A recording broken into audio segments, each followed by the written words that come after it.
Hey everyone, my name is Iasmina and welcome back to my channel. In today's video, I want to show you my TBR for 2020. So I titled this as 20 books I want to read in 2020. Because if you've seen some of my recent videos, I have mentioned that 2019 wasn't the best year in general for me and definitely wasn't the best reading year for me. I felt like I didn't read a lot of the books that I set out to read or that I was very excited to finally get to and talk to you guys about. I feel like I read a lot of random books, and my most favorite books of the year were books I read in the beginning of the year, like right at the beginning of 2019 and then right at the end of 2019, and in the middle it was just a mess. Okay, it was a mess. So in this video I want to show you 20 books that I'm really excited to read in 2020, and I really hope I'm gonna get to. I'm gonna try to make this one of my goals, is to read these 20 books, and obviously more than that, but try to read these 20 books in 2020, and well, we'll see how many of them I can get through. Most of them are pretty big books. That's another thing. I pretty much didn't read any big fat fantasy books in 2019, which is, as you know, one of my favorite genres. I kind of stuck to shorter books, more contemporary, more non-fiction, which is great, and it's great to do that every now and again, but you know, my real passion lies in fantasy, and I've really pretty much neglected that last year because of all the other stuff that was going on in my life. I just couldn't really focus on big books or, you know, dedicate so much time to bigger books. In this video you can expect a lot of big fat fantasy books, a lot of fantasy in general, but yeah, I just wanted to give you guys an idea of what I want to read in 2020, and obviously to give you guys some ideas of books to read, and let's just jump right into it. Let's start off with the more obvious ones that I've completely neglected in 2019 and, to be honest, in the year before that, and that is you know, books of one of my favorite authors, who is Brandon Sanderson. The first book and first two books I really want to read this year in 2020 is Skyward by Brandon Sanderson and its sequel that I think recently came out. I'll put a picture up here. I do not have that currently, but I do have this one that I bought in 2019 and did not read in 2019. It's a YA sort of sci-fi fantasy adventure. Another one of my favorite authors, or literally my favorite author, Patrick Rothfuss, says, "Another win for Sanderson. He's simply a brilliant writer." I'll try to make this one of the first books I read this year. We'll see how it goes, I will let you know. And speaking of Brandon Sanderson, guys, I really want this year to read Oathbringer finally, because I still don't own it. I still haven't bought it because I want that small mass market paperback edition of it so that it matches my previous two in the series. And I think actually I can buy it now, so I'm gonna have to buy it as soon as possible. Luckily for that, because the fourth book in the Stormlight Archive is also announced to be released in November of 2020, I think. So that kind of gives me a timeline of, okay, I need to read Oathbringer before the fourth book comes out. I don't think it has an official title yet. Anyway, I want to get to Oathbringer and then hopefully maybe get to the fourth book in a Stormlight Archive as well this year, because Stormlight Archive is probably, after Kingkiller Chronicles, is my favorite fantasy series of all time, and I still haven't read the third book, so I really want to get to it this year. The next book I really want to get to this year is one that was sent to me by the author, and I'm so sorry that it took me so long to get to this, or obviously I haven't gotten to it yet, but I really want to this year. That is The Sword of Kaigan by M.L. Wong. And actually this was one of the 3 finalists of the SFBO. If I got that wrong, I'll just put it up here. It's a self-published sort of science fiction and fantasy, I guess, competition where a bunch of book bloggers and booktubers review self-published books in the fantasy and science fiction genre, and this was actually one of the finalists, and I mean, I'm not surprised. It looks amazing. This is Japanese-inspired fantasy, and I'll just read you a little bit. A mother struggling to repress her violent past, a son struggling to grasp his violent future, a father blind to the danger that threatens them all. When the winds of war reach their peninsula, will the Matsuda family have the strength to defend their empire, or will they tear each other apart before the true enemies even reach their shores? I'm really into fantasy inspired by Japanese culture and history, and this is right up my alley. It sounds right up my alley. It has been getting fantastic reviews, and I really want to get to it in 2020. And speaking of Japanese inspired fantasy, one of my favorite books of 2018 was Shadow of the Fox by Julie Kagawa, which is, again, YA fantasy inspired by Japanese mythology. It's about a fox shapeshifter and a samurai assassin kind of come together to try and save the world, pretty much. It's fantastic. It's like an anime. The book that I want to get to in 2020 is a sequel, Soul of the Sword. I don't know too much about the sequel, but obviously I adored the first book, so I'm very excited to continue on and read this year. And I think the third one will also come out in 2020, but I'm not entirely sure, so I'm not gonna put that on my TBR, but I would definitely like to get to at least the second one this year. A series that I've been meaning to get to literally for years, since I started watching videos of people on YouTube talking about books. This must have been like 6-7 years ago. It was that long. This was one of the series that was like talked about a lot during that time, and that is The Knife of Never Letting Go by Patrick Ness. This is the first book in a trilogy, and it's more of a, I guess, dystopian fantasy series. So this came out in that time where dystopian, you know, the Hunger Games and things like that were very popular. In short, it's basically about a world in which everyone can hear each other's thoughts.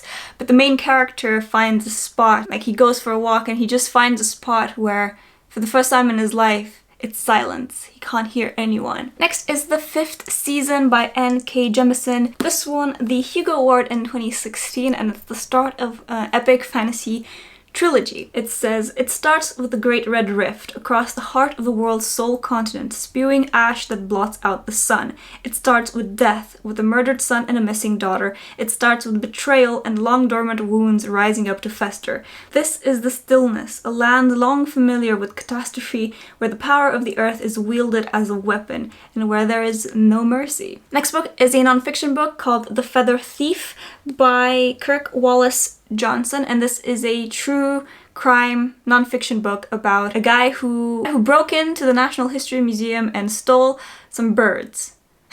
He basically stole some of the rarest like bird specimens that this museum had on display, and I guess no one really knows why, so I'm assuming this book sort of goes through, you know, why did that happen. Next we have Children of Blood and Bone by Tommy Adeyemi. I've had this on my shelf for about 2 years now, and I think it came out 2 years ago, and it was one of the most talked about books that year in YA fantasy, and I think it still is.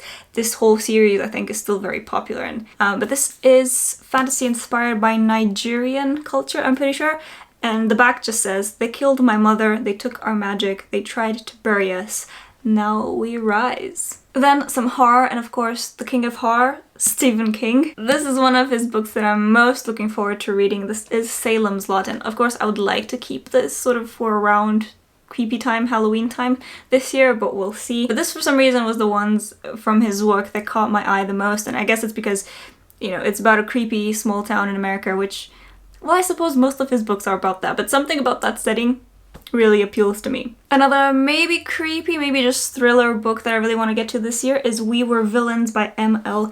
Rio, and this is a book that I picked up because it's the most recommended when you search for a book similar to The Secret History by Donna Tartt, which is one of my favorite books, and this is the book that comes up the most when you search for similar books to that, and so that's the reason why I want to read it, and I really want to get to it this year. Now, a lot of you will be happy that I have this next book in this video, and I really hope I can get to this book and maybe more from the series this year, but for starters I'm just gonna say the first book, and that is the first book in the massive and epic Wheel of Time series by Robert Jordan, and the first book is The Eye of the World. So I've had this book and the next two in the series on my shelves for quite a while now, but I just haven't got around to it yet. You know, it's a really long series, and I prefer to focus more on sort of more modern fantasy these days, and I know, you know, this is a classic, this will always be there for me to go back to. That being said, however, like I said, I do want to read more epic fantasy this year, and can you get more epic than The Wheel of Time, just in terms of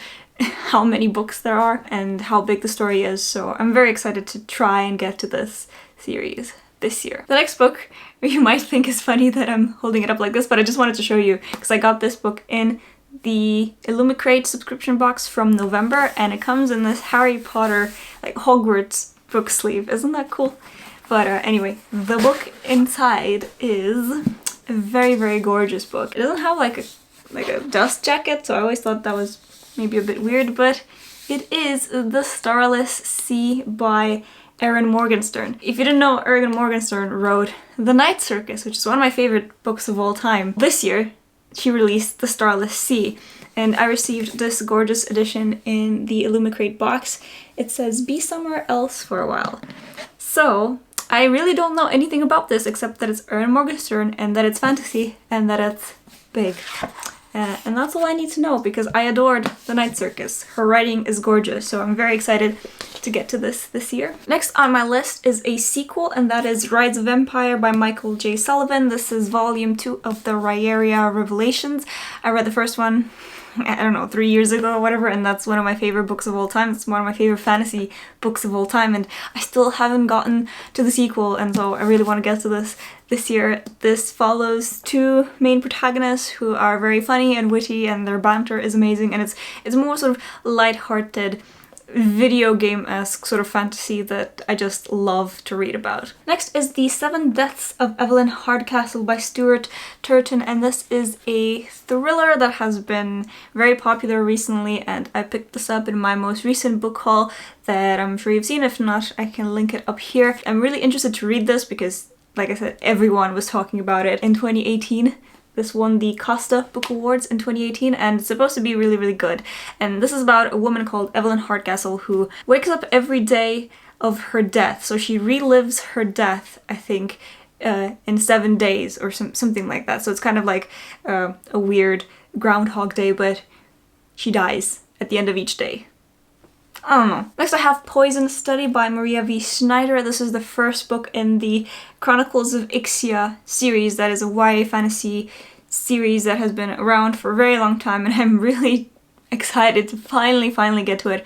This is about the protagonist who is sentenced to death, but she is given the choice of, instead of being killed, she can be the king's taster, like poison taster. So she tastes the food before the king eats it to taste for any poison. So obviously if there is poison she will die, but she takes that task, and that's really all I know about her. But it's one of these YA fantasy series that everyone's been talking about for a very long time, and I really want to finally get to it and read it and talk about it with you guys. Then we have another very creepy looking book. This is Gideon The Ninth by Tamsin Muir, and this is a necromantic lesbian story set in space, or something like that. Or it's science fiction, in any case. I'm not sure if it's actually set in space, but I know it's science fiction, and it's necromancy, and it's a lesbian story. All of that sounds amazing, so yeah. The last book on this list, I think these are 20, correct me if I'm wrong, maybe I missed 1 or 2, but anyway, the last book that I want to read in 2020 as my TBR is The Ship of Magic by Robin Hobb. This is the first book in her following series to the Farseer trilogy, which is one of my favorite fantasy series of all time. This is the Live Ship Traders trilogy, and it does not follow the characters in the Farseer trilogy, so it's more of a standalone series. And as you can see, I actually started this year. I actually wanted to read it in 2019, but I wasn't in the right mindset for a big fat fantasy book, and so I kind of put it down and read other books instead. But I really want to get to it in 2020 because I adore Robin Hobb, and this is supposed to be one of her best trilogies that she's ever written.